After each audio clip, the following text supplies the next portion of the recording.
नमस्कार दोस्तों, मैं आप लोगों को स्वागत करता हूं। दोस्तों, हमारे देश के प्रधानमंत्री नरेंद्र मोदी जी अपने पद की गरिमा को सही तरीके से बना नहीं पा रहे। उन्होंने अपने भाषणों से अपने पद की गरिमा को भी जैसे कहते हैं कि दांव पे लाके रख दिया, क्योंकि वो किसी रैली में जाते किस प्रकार की बात करते, किसी रैली में जाते किसी प्रकार की बात करते, मतलब कुल मिला जुला के उनके भाषणों को आप सुन लीजिए, समझ लीजिए, तो आप खुद सोचने लगेंगे कि प्रधानमंत्री जी इस तरह की बातें क्यों कर रहे हैं।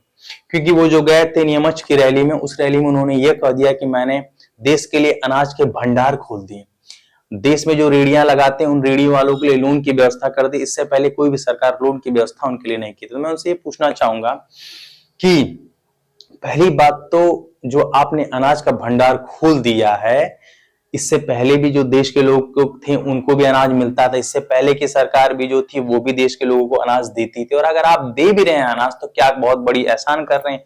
उन्हीं का टैक्स का पैसा उन्हीं को लाके वापस लौटा रहे हैं, उसमें कुछ नया चीज तो कर नहीं रहे। और जो आपने कह दिया रेहड़ी वालों को हम लोग लोन दे रहे हैं, रेहड़ी वालों को अगर आप 10,000 का लोन भी दे रहे तो उससे क्या हो जाएगा? रेहड़ी वाले का एक ठेला भी 10,000 में आज की डेट में नहीं बनता है।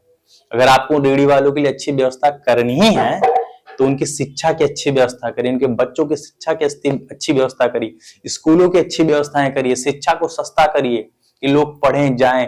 प्राइवेट स्कूलों का हाल जान रहे हैं क्या हो रहा है? प्राइवेट स्कूलों का हाल ये सरकारी स्कूलों का आज के डेट में ये हो गया है कि सरकारी स्कूलों में बच्चे नहीं जा रहे हैं, प्राइवेट की तरफ लोग बढ़े, क्योंकि सरकारी स्कूलों की जो व्यवस्थाएं खराब हो गई, न बिल्डिंगें अच्छी है, न वहां पढ़ाई का स्तर अच्छा रह गया है। खत्म हो रहे धीरे धीरे स्कूल। आपको अगर व्यवस्था ही करनी है रेहड़ी वालों के लिए, गरीबों के लिए, तो आप शिक्षा का स्तर सुधारिए, उनके लिए अच्छे अवसरों की व्यवस्था करिए।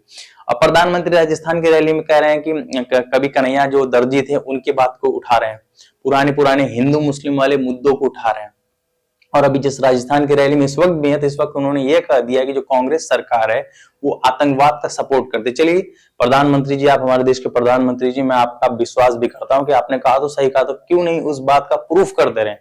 आपके पास सरकार, आप ही की सरकार की एजेंसीज आपकी, सब कुछ आपके पास, प्रचार तंत्र से लेकर हर एक तंत्र आप ही के हाथ में, तो क्यों नहीं इस बात को साबित कर दे रहे हैं? केवल वोट के लिए आप इस तरह की बातें कर रहे हैं।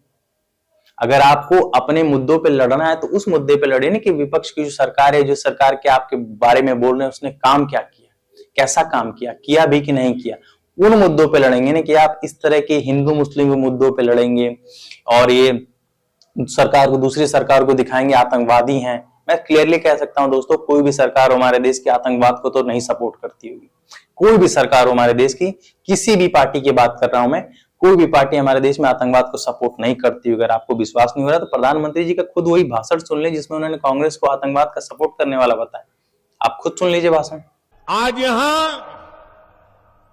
कांग्रेस सरकार है, इसलिए पीएफआई जैसे आतंकी संगठन